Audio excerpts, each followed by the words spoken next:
الكريم أما بعد فأعوذ بالله من الشيطان الرجيم بسم الله الرحمن الرحيم ইসলামী আন্দোলন বাংলাদেশ কর্তৃক আয়োজিত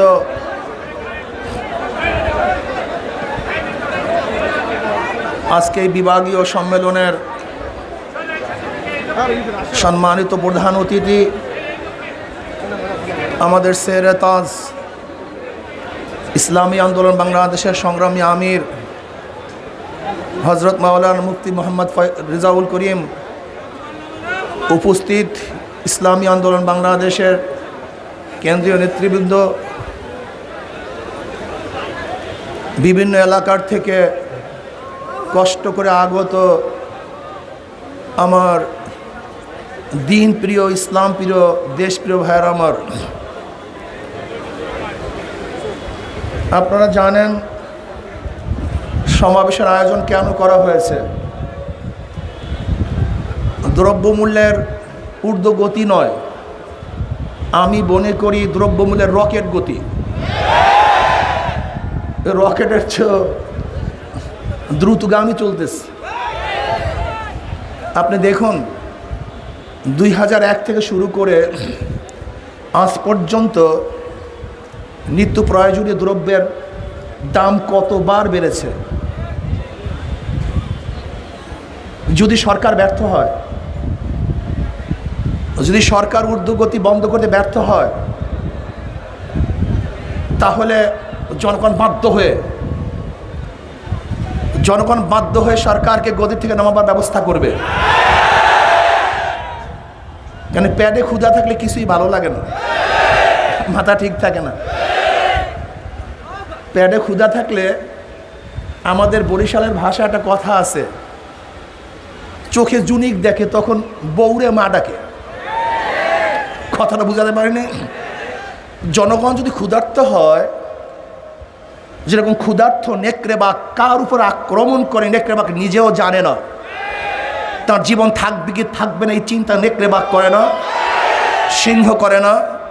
যদি ঊর্ধ্বগতি বন্ধ করতে আপনি ব্যর্থ হন, তাহলে বাংলাদেশের জনগণ ঐক্যবদ্ধ হয়ে তাদের ক্ষুধার তাড়নায়, তাদের মৌলিক অধিকার বাস্তবায়নের জন্য তার এমনভাবে আন্দোলন সংগ্রাম শুরু করবে, তা নিয়ন্ত্রণ করার ক্ষমতা আপনি রাখেন না।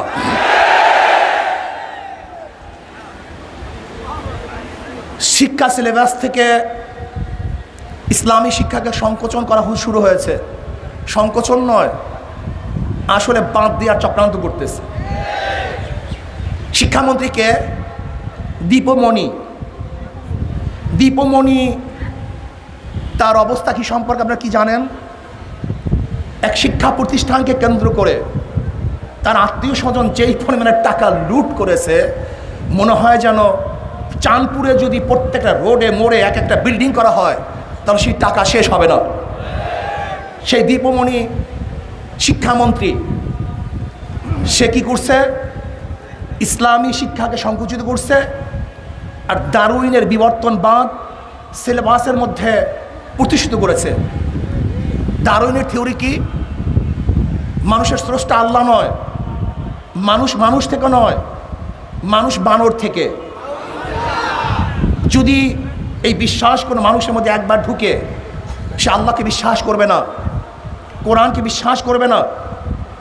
তাদের উত্তরসূরিরাই তো আজকে ইসলামকে নিয়ে কটূক্তি করতেছে, এই বানরের গোষ্ঠী। এরপরে নতুনভাবে আরেকটা বাজেট হয়েছে, গেজেট হয়েছে, একটা আইনের গেজেট হয়েছে। 21 বছর বয়স হলে মদ পান করতে পারবে। যেখানে 100 মদখোর থাকবে সেখানে মদের একটা দোকান খুলতে পারবে। তার মানে আপনারা দেখেছেন ইদানিং এই 2-3 দিনের মধ্যে কক্সবাজার মদ পান করে কয়েকজন মেয়েরও মৃত্যু হয়েছে। আপনারা জানেন মদ পান করার পরে মানুষ মাতাল হয়ে যায়, হিতিয়াত জ্ঞান থাকে না, কার উপরে ঝাঁপিয়ে পড়ে সে নিজেও জানে না। ওরা চায় বাংলাদেশের মানুষকে পশু বানাতে, ওরা চায় বাবা মেয়ের উপরে ঝাঁপিয়ে পড়বে, ওরা চায় ভাই বোনের উপরে ঝাঁপিয়ে পড়বে। ওরা চায় ধর্মের মধ্যে যেই বিবাহ বন্ধনের প্রচলিত নিয়ম আছে সেই নিয়মকে উৎখাত করে এদেশের মানুষকে শুয়ার বানাবে, কুকুর বানাবে। কিন্তু মনে রাখতে হবে, বাংলাদেশের একজন মুসলমান চিন্তা থাকতে মদের আইন বাস্তবায়ন করতে দেওয়া হবে না ইনশাআল্লাহ।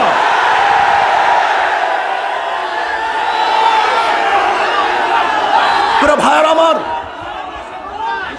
মনে রাখতে হবে, আজকে নাস্তিকরা তারা দেশ থেকে ইসলামকে উৎখাত করা যায় ষড়যন্ত্র করতেছে। এদেশের মুসলমানরা কোনো অবস্থাতেই তাদের ষড়যন্ত্র বাস্তবায়ন করতে দিবে না ইনশাআল্লাহ। আজকে 116 জন আলেমের বিরুদ্ধে রিপোর্ট পেশ করা হয়েছে, 1000 মাদ্রাসার বিরুদ্ধে রিপোর্ট পেশ করা হয়েছে। আপনি কি জানেন এর কারণটা কি? না, আপনারা জানেন না। আসলে ভারত থেকে পাকিস্তান আলাদা হওয়ার কারণে ভারতের মানুষ কি, জনগণ কি সন্তুষ্ট না অসন্তুষ্ট? তারা খুশি না বেজার? তারা কি চেয়েছিল ভারত থেকে পাকিস্তান নামে একটা দেশ আলাদা হয়ে যাক? এটা চায় নাই, তারা ক্ষুব্ধ। কিন্তু তারা দেখেছে এই ভারত থেকে পাকিস্তান নামে একটা দেশ আলাদা হওয়ার পিছনে কারা ভূমিকা পালন করেছে, কারা নেতৃত্ব দিয়েছে। ইতিহাস আমাদের নাস্তিকদের জানা থাকলেও তারা প্রকাশ করে না, কিন্তু ঠিকই ওরা জানে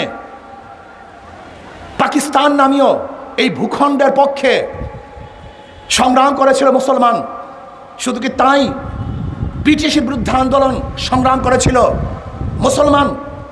আপনারা জানেন 1803 ঈসাই সালে যখন দিল্লি দখল করে ব্রিটিশ, বুখারীর 10 থেকে শাহ ওয়ালিউল্লাহ মুহাদ্দিস দিল রহমাতুল্লাহ আলাইহির বড় সন্তান শাহ আব্দুল আজিজ সাহেব রহমাতুল্লাহ আলাইহি ঘোষণা দিয়েছিলেন, আজকে পাক ভারত মহাদেশ দারুল ইসলাম নয়, দারুল হরব, এদের বিরুদ্ধে আন্দোলন করা প্রত্যেকটা মানুষের জন্য ফরজে আইন।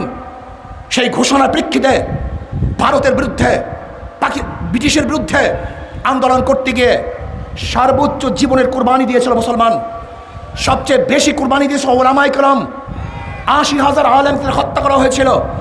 চাকরি চর থেকে শুরু করে খায়বার পর্যন্ত এমন একটা গাছ ছিল না যেই গাছের মধ্যে একজন আলেমকে ফাঁসিতে ঝুলানো হয় নাই। হাজারো লক্ষ ওলামায়ে কেরাম ভারত থেকে হিজরত করে বাধ্য হয়েছিল। হাজার ওলামায়ে কেরামকে আগুনে জ্বালিয়ে ভস্ম করে দেওয়া হয়েছিল। ওরা জানে ওলামায়ে কেরাম আন্দোলন না করলে কোনোদিন ব্রিটিশ দেশ থেকে যেত না। যদি ওলামায়ে কেরাম আন্দোলন না করতো তাহলে পাকিস্তান নামে একটা দেশ এদেশে কোনোদিন হতো না। ওরা জানে পাকিস্তান নামে দেশ না হলে বাংলাদেশ নামে ভূখণ্ড এই দেশে কোনোদিন হতো না। কাজে ওলামায়ে কেরামের কারণেই আন্দোলন হয়েছে, সংগ্রাম হয়েছে, বিপ্লব হয়েছে। জীবন দিয়েও ভারত থেকে পাকিস্তান নামে দেশ গড়েছে, পাকিস্তান থেকে বাংলাদেশ নামে দেশ গড়েছে। এর জন্য ওরা আলেমের ক্ষিপ্ত হয়েছে, আলেমকে উৎখাত করে ষড়যন্ত্র করতেছে। আমরা জানি, ইতিহাস আমাদের জানা আছে, ওলামায়ে কেরামের উপরে, মুসলমানদের উপরে যখন যেই জমানায় যে আঙ্গুল তুলেছে ওই আঙ্গুল স্থানে থাকে নাই। যখন যেই জমানায় হাত উত্তোলন করেছিল ওই শরীরের মধ্যে সেই হাত থাকে নাই। যেই জীবন দিয়ে ওলামায়ে কেরামদের বিরুদ্ধে লড়ছিল সেই শরীরের মধ্যে রূহ আর ছিল না। আমরা বাংলাদেশের ওলামায়ে কেরাম মুসলিম জনতা মুসলমান ঐক্যবদ্ধ হয়ে এমন আন্দোলন করব, এমন আগুন জ্বালাবো, বঙ্গোপসাগরের পানি দিয়েও সেই আগুন নিভানো যাবে ইনশাআল্লাহ। নাস্তিকদের আস্তানা এই বাংলায় রাখবো না, নাস্তিকদের আস্তানা এই বাংলায় রাখবো না। প্রিয় ভাইয়ার আমার, আজকে ওলামায়ে কেরামকে ধর্ম ব্যবসায়ী বলবে, যুক্তি কি? আলুর ব্যবসায়ীকে আলুর ব্যবসায়ী বলা হয়, চাউল ব্যবসায়ীকে চাউল ব্যবসায়ী বলা হয়। এদের জ্ঞানের অবস্থা কি দেখেছেন? তাহলে প্রাইম মিনিস্টার তো এদেশ থেকে ভাতা গ্রহণ করে, তাহলে আমি বলবো প্রধানমন্ত্রী ব্যবসা করে। এদেশের সমস্ত ইউনিভার্সিটির ওস্তাদরা ভাতা গ্রহণ করে, তার শিক্ষা ব্যবসা করে। যে যদি পেশায় কিছু নিলেই যদি ব্যবসা হয় তাহলে সবাই তো ব্যবসায়ী। তাহলে শিক্ষককে ব্যবসায়ী বলো না কেন, শুধু আলেমদেরকে ব্যবসায়ী বলো কেন? কারণটা কি?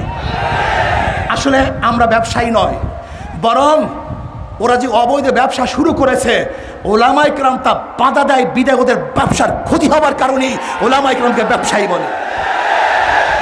ওরা চায় এদেশের সমস্ত যুবক যুবতী লিভ টুগেদার করুক, অন্যভাবে মদ খেয়ে সাগরের পাড়ে ওরা আড্ডা মারুক। ওরা চায় ঘরে ঘরে মদ ঢুকুক, ওরা চায় বাংলাদেশে ইসলামকে চিরতরে বিদায় দেবে। না, বাংলাদেশের মুসলমান একজনও জিন্দা থাকতে, শাহ ওলিউল্লাহ মুহাদ্দিস দিল রহমাতুল উত্তাসুরের জিন্দা থাকতে, শাহ আব্দুল আজিজ সাহেব রহমাতুল্লাহ উত্তাসুরের জিন্দা থাকতে, শাহ জালাল ইয়ামানির বংশধররা জিন্দা থাকতে, হযরত ইসহাকের বংশধররা জিন্দা থাকতে, হযরত ফজলুল করিমের বংশধররা জিন্দা থাকতে, শশীনাথ পিসাবের বংশধররা জিন্দা থাকতে, নেসারাবাদের বংশধররা জিন্দা থাকতে, এদেশের মুসলমানদের বংশধররা জিন্দা থাকতে, কোনো নাস্তিকদেরকে দেশে রাখা হবে না ইনশাআল্লাহ। এজন্য আন্দোলন করতে হবে, সংগ্রাম করতে হবে। আজকে দেশের উন্নয়নের নামে দেশকে বিক্রি করার চক্রান্ত করতেছে। এক পিকে হালাদার 10,000 কোটি টাকার উপরে লুটপাট করেছে। আপনি দেখেন, মাত্র 10 বছরে 7 লক্ষ কোটি টাকার উপরে এদেশ থেকে পাচার হয়েছে। সবচেয়ে বড় দুর্নীতি। এই দুর্নীতি থেকে মানুষকে বাঁচানোর জন্য আপনাকে সচেতন হতে হবে, আন্দোলন করতে হবে, সংগ্রাম করতে হবে। ইনশাআল্লাহ যখন আপনাদেরকে আমাদের আমি ডাক দিবেন, যে অবস্থায় থাকুন না কেন, সবাই ইনশাআল্লাহ মাঠে ঝাঁপিয়ে পড়তে রাজি আছেন ইনশাআল্লাহ। আল্লাহ আমাকে এবং আমাদের সবাইকে কবুল করে নেন। আসসালামু আলাইকুম রহমতুল্লাহ। আপনারা কত কষ্ট করে এসেছেন, এজন্য সবাইকে ধন্যবাদ। আল্লাহ আমাদের সবাইকে কবুল করে নেন।